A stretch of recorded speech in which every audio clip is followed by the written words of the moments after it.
Bienvenue sur Kavi TV et dans ce journal, merci de nous choisir au sommaire. Le Premier ministre Amadou Ouriba a rencontré ce mercredi les animateurs en langue nationale de Guinée. Le but, faciliter la compréhension des actions gouvernementales et envisager une collaboration avec la primature. Compte rendu à suivre.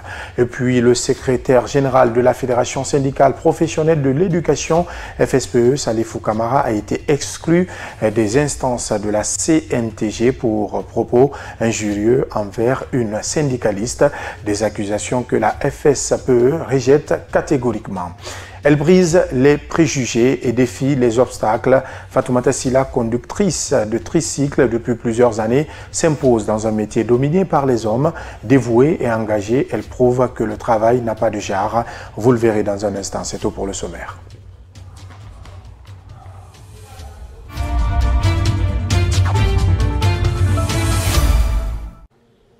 Encore une fois, bonsoir et bienvenue. Les associations de journalistes animateurs en langue réunies au sein de l'UNALGUI et du RALAN ont été reçues ce mercredi à la primature par le chef du gouvernement, Amadou Ouriba. Objectif, proposer leur contribution à la vulgarisation des acquis et projets du pouvoir en place en facilitant leur compréhension dans les langues locales. Mamadou Tanouba.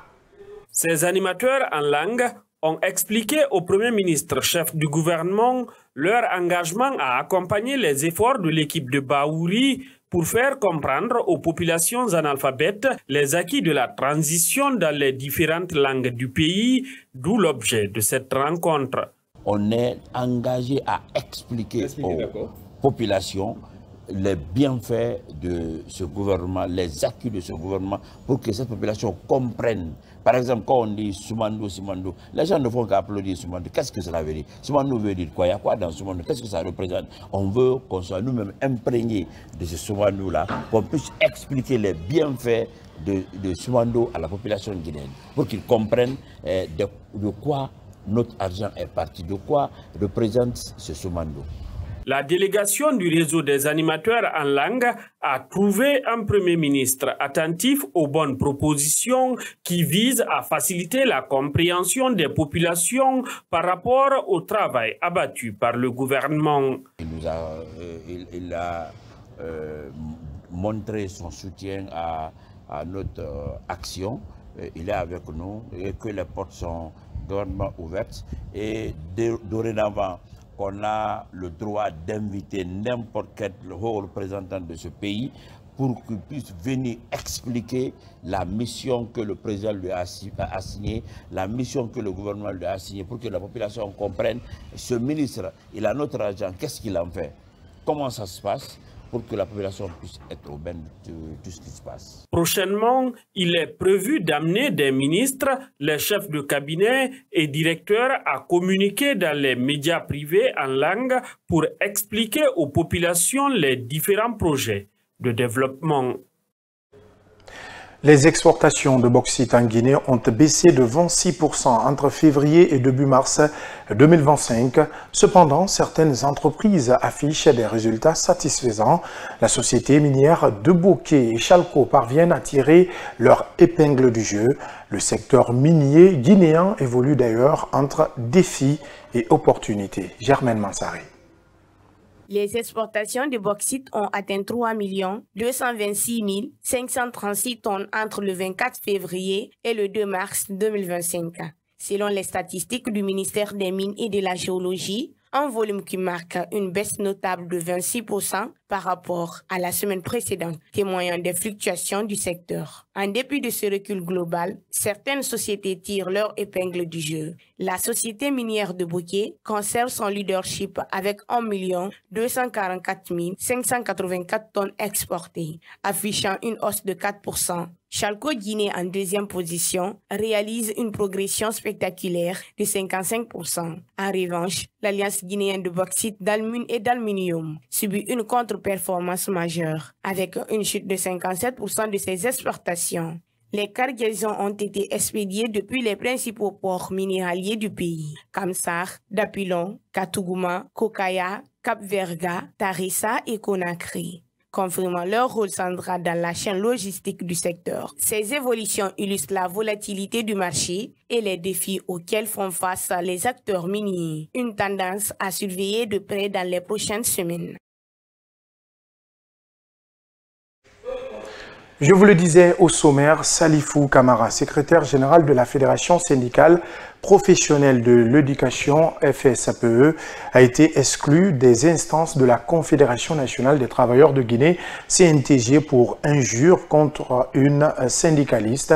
La décision est tombée lors d'une plénière extraordinaire tenue ce mardi à Conakry. En réaction, le chargé de communication de la FSPE a rejeté en bloc ces accusations. En Soubaï le Baldé. Madiou Diallo, responsable de communication de la Confédération nationale des travailleurs de Guinée, confirme l'exclusion de Salifou Camara des instances de la centrale syndicale pour injures proférées contre une syndicaliste. Face au refus, dit-il, de l'accusé de répondre aux deux invitations formulées par la CNTG, c'est ainsi que la décision a été prise. Je vous dis que c'est pas beau à écouter. On a même regretté, nous qui avons écouté, on a regretté d'écouter. Parce que ce qui a été dit là-bas, c'est pas digne d'un enseignant, d'un éducateur. Ça se fait pas. On l'a fait 2 invites, il n'a pas répondu. Parce qu'on aurait souhaité qu'il vienne, on échange avant d'aller en réunion du bureau confédéral.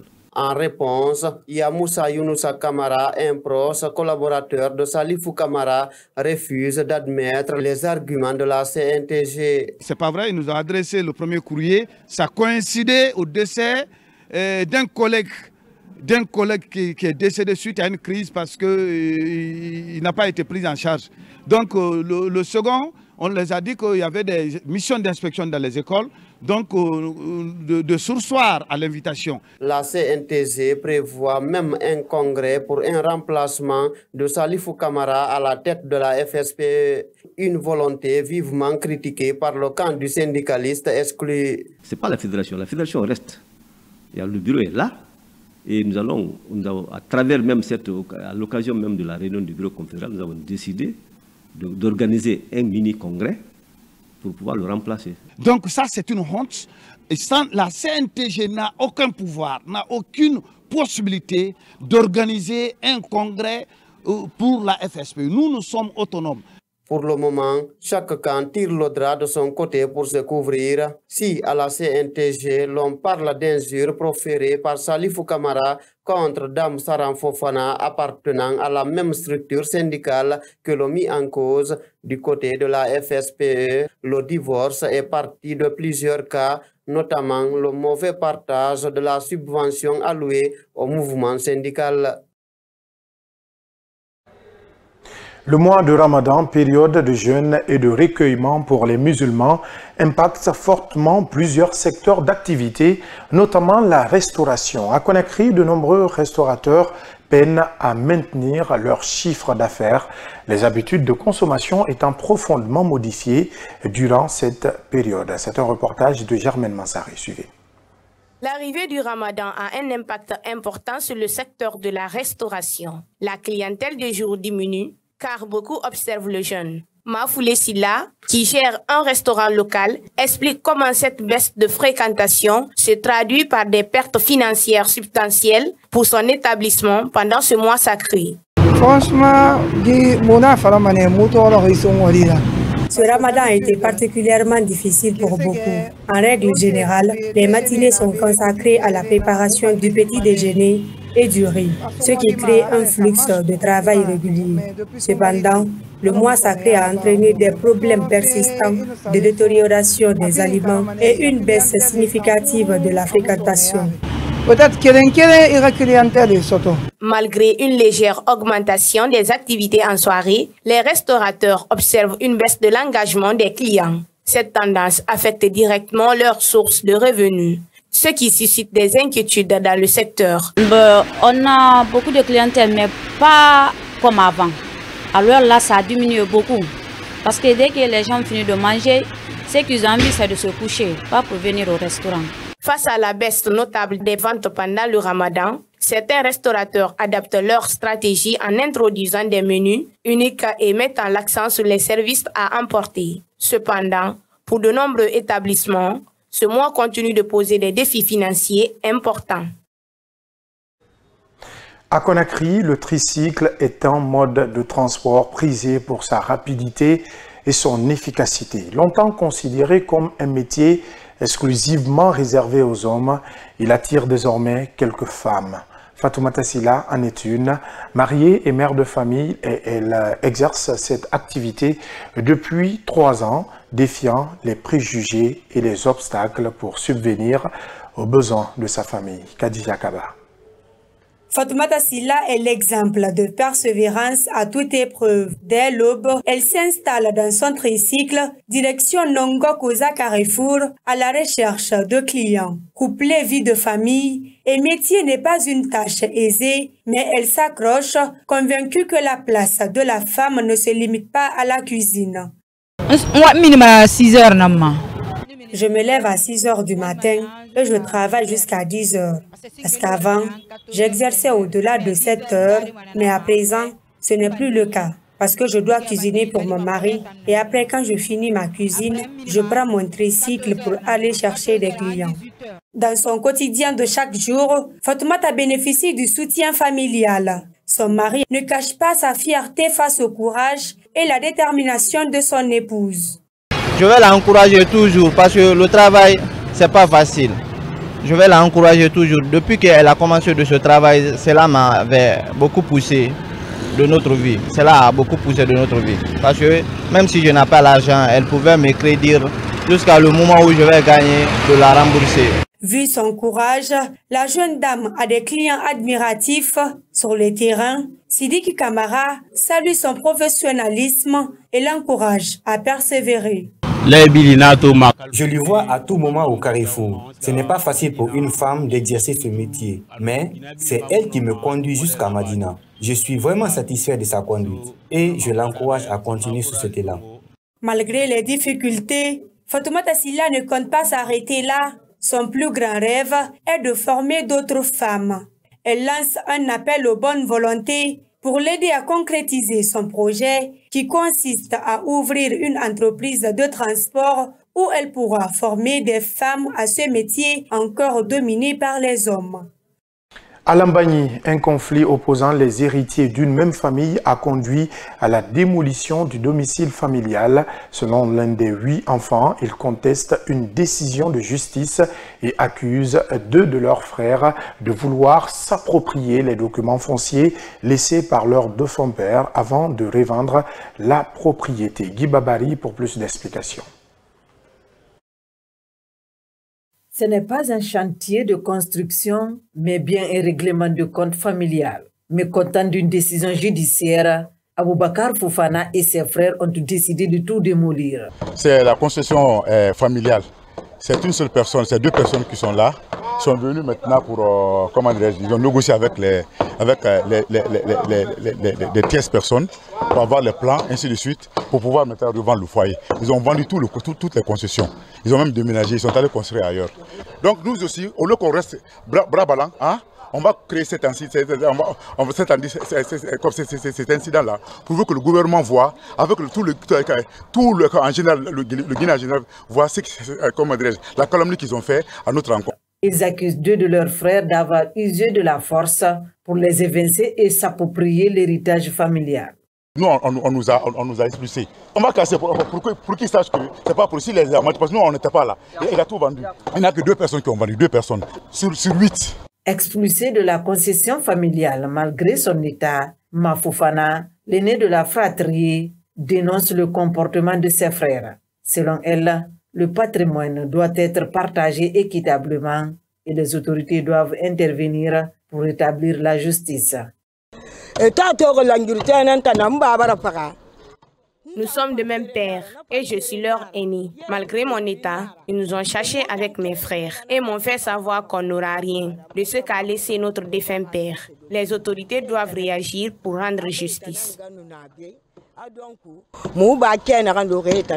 Malgré nos tentatives, nous n'avons pas pu recueillir la version des 2 frères mis en cause dans cette affaire. Dans le quartier Bessia, le long de l'autoroute Fidel Castro, le sport est devenu un rituel incontournable. Chaque soir, jeunes et adultes se retrouvent dans cet espace dédié à l'exercice physique. Plus qu'un simple entraînement, ces rassemblements incarnent un véritable esprit de communauté et de solidarité. Khadija Kaba, reportage. Ce coin sportif illustre parfaitement comment le sport s'est imposé comme un vecteur de bien-être, de cohésion sociale et d'épanouissement personnel.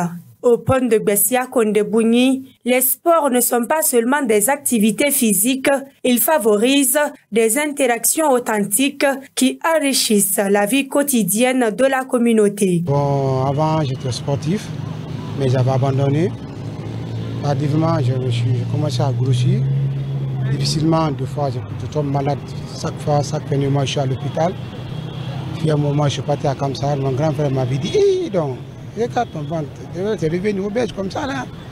Moi, j'ai décidé, j'ai dit, je vais faire le sport. Dans cet endroit sportif, tout le monde est invité à transpirer. Pourtant, malgré son attrait, certains utilisateurs s'inquiètent de l'insuffisance des infrastructures. Il y a des adultes, il y a des vieux. Il y avait un doyen qui vient de quitter là. Il est dans mon équipe. Pareil que lui aussi. On a beaucoup de doyens ici et des filles aussi. Même les enfants. Il y a des filles, des adultes aussi. Il y a beaucoup de choses qui nous manquent ici. Un exemple, il y a des tapis, il y a des raccords, il y a beaucoup de choses. Ce sportif exhorte avec passion ses concitoyens à faire du sport pour améliorer leur santé. Par rapport à ça, quand tu fais le sport, tu ne peux pas dégager beaucoup de maladies dans ton corps. Je fais l'appel à tout le monde, c'est tous ceux qui sont à la maison, de près de lui, viennent faire le sport. Cet espace est devenu plus qu'un terrain d'entraînement. Il représente un style de vie et une philosophie qui considère le sport comme un moyen essentiel de bien-être et de cohésion de la communauté. Ce qui était autrefois un couloir animé de Bessia est aujourd'hui un point de repère pour ceux qui se consacrent à la santé, à l'excellence et aux expériences partagées. Fini ce journal à tous. Merci de votre attention. L'information continue sur notre site, le www.siaminfo.com. Bonsoir chez vous.